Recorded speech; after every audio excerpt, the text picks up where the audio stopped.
What's up, Geeksters? It's me, Omar from geeksterlabs.com. How you guys doing today? Well, the product I'm going to be showing you is something that was sent to me free for review from Rode, and this is a brand new microphone from Rode called the NTG4 Plus. So this is basically a directional shotgun microphone, and the only difference between the NTG4 and the G4 Plus is that the G4 Plus includes, for the first time on a shotgun mic, a rechargeable lithium battery. So we're going to talk about that in a little bit more detail later on, but that's basically the difference if you're curious between the NTG4 and G4 Plus. So first, before we talk about some features, let's get into what's included with this microphone. So the first thing that is included is a standard mic clip. Now keep in mind that this is not a shock mount clip or anything like that. Right out of the box, it does not come with a clip that you can use to attach it to your camera with the hot shoe. That's something you'll have to purchase separately. So it comes with a basic standard clip, and you can attach this to like a microphone stand or like a boom arm or anything like that to use it for recording on it. But if you want to attach it to a camera, you'll have to purchase something additional. Next, they include a standard foam windshield. Also is a nice soft pouch that you can keep all the pieces of this together in. And lastly is a micro USB, and this is what you'll use to charge up the microphone. So now let's talk about some of the physical features of this microphone. So like Rode's other standard shotgun mics, it has an all-metal housing, which is very nice and makes sure that it stays very durable. It weighs about 1/3 of a pound, so it's not very heavy, but it's pretty long. It's a little over 10 inches long, which is a little bit longer than the NTG4, because this one has a little bit more space for that rechargeable battery. On the back we have an XLR output, and actually the USB input for charging is found within the same area as well. So like I said, this is the first shotgun mic to actually feature a built-in battery. So it has a lithium-ion battery inside. It gives you 150 hours on a full charge, which is pretty nice. But it also does work off of 48-volt phantom power as well. So whenever you do that, this will disable the battery, and this will just use the phantom power. So we have some nice power LED lights on the back here.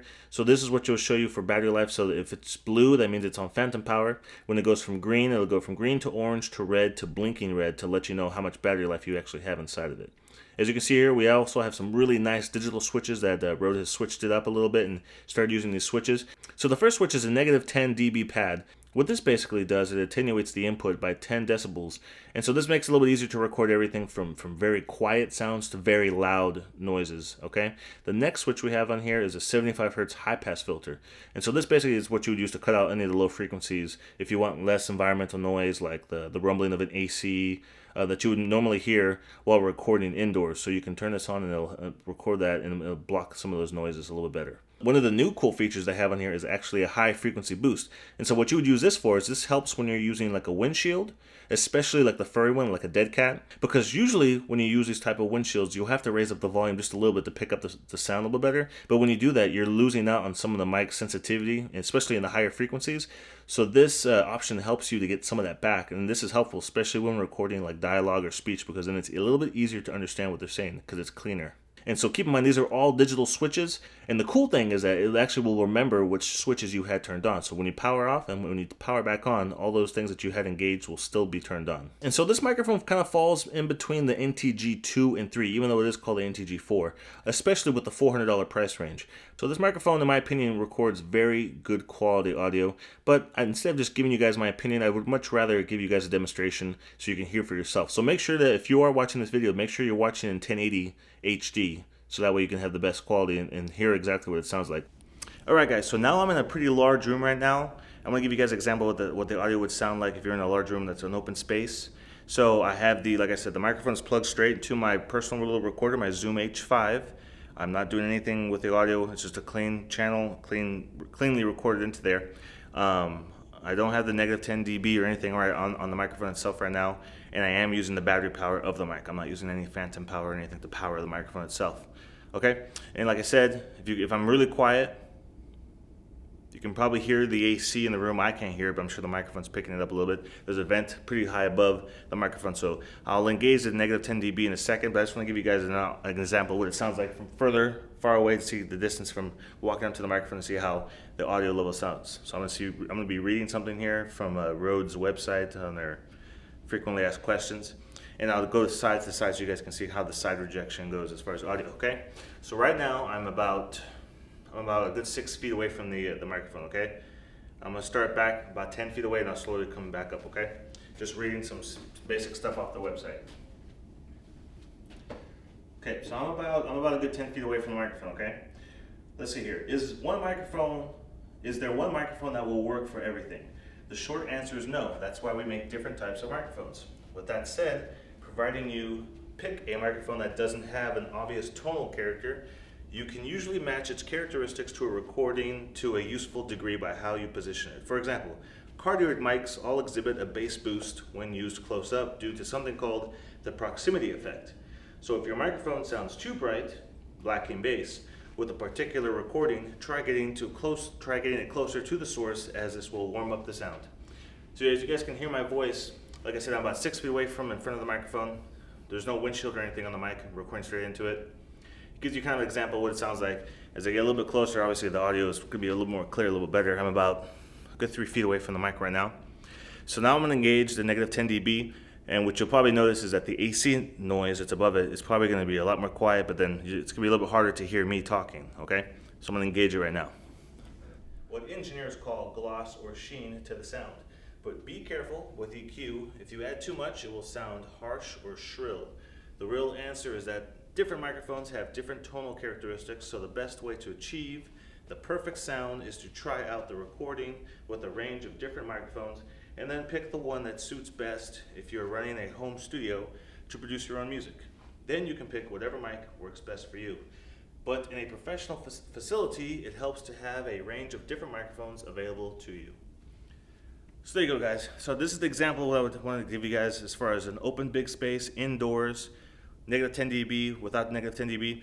Now let's go outside. I'll put the windshield on the mic itself, so see if it blocks out a little bit of wind noise, and you'll be able to hear what it sounds like when you're in an open space, okay, without walls.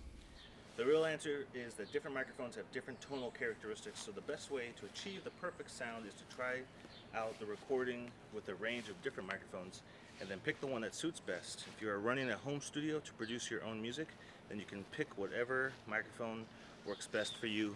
But in a professional facility, it helps to have a range of different microphones available to you. Cardioid mics are also the best for high-end response on axis, so you can reduce the amount of high-end by twisting the mic around slightly so that the signal is directed slightly into the side of the mic rather than directly into the front. Placing the thin vertical physical obstruction right in front of the mic, such as a plastic pin, also tames the high end slightly and can even help reduce sibilance. So that's what it sounds like recording outside. And of course, if you're going to be recording audio outside, you probably have the mic above your head, pretty close to where your mouth was, so you probably similar to what it sounds like right now. So I'll give you guys an example of what it sounds like when it sounds indoors. This is an example of what it sounds like outdoors. What do you say we go into the garage and make a little bit of noise? Okay guys, so now we're in the garage right now. I'm going to bang on the drums for a little bit to give you guys an example of what it sounds like to record something very loud. This microphone isn't per se meant to be used for this type of recording, but I just want to give you an example or a sample of what it would sound like. I have, again, the negative 10 dB pad turned on there, so the loud noises should be controlled a little bit better. So I'll give you guys an example. I'm just going to bang on this for a couple seconds and give you guys a sample of what it would sound like if you wanted to record musical instruments with this microphone.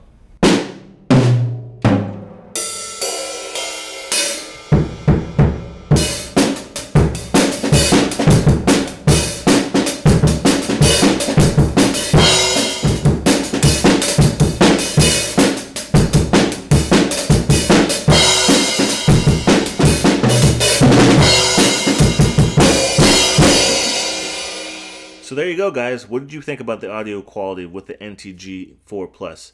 I just think this is a really awesome microphone, and I think that just the fact that it has a rechargeable lithium battery inside, 150 hours of recording time is incredible. So you can basically go a couple days of shooting, never have to worry about charging it up. And even though it is a rechargeable battery, it'll always let you know, the second you turn it on, it'll let you know how much battery life you have left and let you know if you need to recharge it up or not. So I just think it's really nice. It's a really interesting thing that Rode is doing here, kind of stepping up their microphones and adding cool features like this. So if you guys have any questions about this product, please post them down below. I read each and every comment on all of my videos, and I'll always do my best to get back to you as quick as possible. If you're interested in purchasing this product, I'm going to have a link in the description to Amazon. You should be able to find the cheapest price. Currently it's about $400, but if it gets a little bit lower, they'll have the cheapest price probably on Amazon. If you use the link in there, I'd really appreciate it. It helps support me and the channel as well. If you guys want to stay up to date with all of my content, make sure you subscribe to my YouTube channel as well. And as always, guys, make sure you stop by geeksterlabs.com for the latest in tech news and video reviews. And I'll see you in the next video review.